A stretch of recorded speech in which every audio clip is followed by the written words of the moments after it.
response to the power of difference, given by the esteemed Apostle Paul B. Sutherland. Um, I believe that partly what you said was truth. But I have to also keep in mind that there is also room for an objective view uh, in the psychological side of it. But first, I'm going to say some things about the biblical side. Uh, Truth that it is impossible for men and women to sleep with the same sex. And we learned that from the Sodom and Gomorrah episodes. We also look at that from the study of King James himself, who we look at and we read scripture from King James. And historically, King James was a pedophile. But we use this biblical text in our churches and have this mirrored perception of scripture given by this king who actually slept with men himself and boys himself. But that's another issue. From the other sides, I have to say that there's a chauvinistic sound that I have to fight against. We have to look at the stories of Naomi. We have to look at the stories of Ruth. We have to look at the stories of Mary of Magdalene. These people were key instruments, female instruments in the Bible.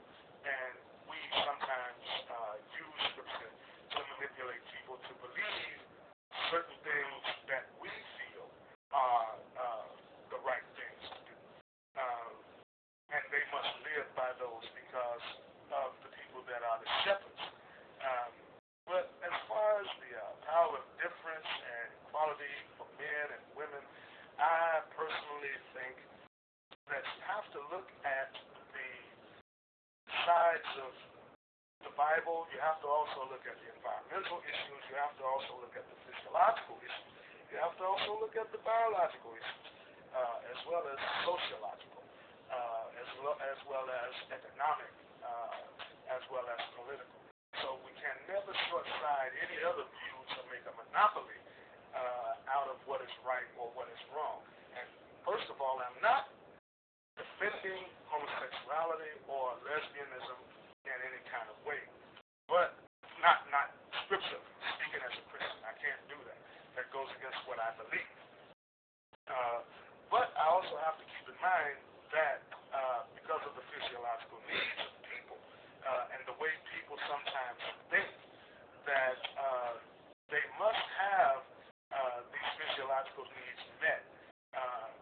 They may not be Christian. They may be atheists. They may be people that just believe that whatever makes them feel good is what they must seek after.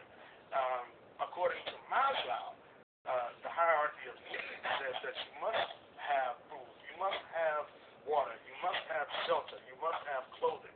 All of these are the necessary needs.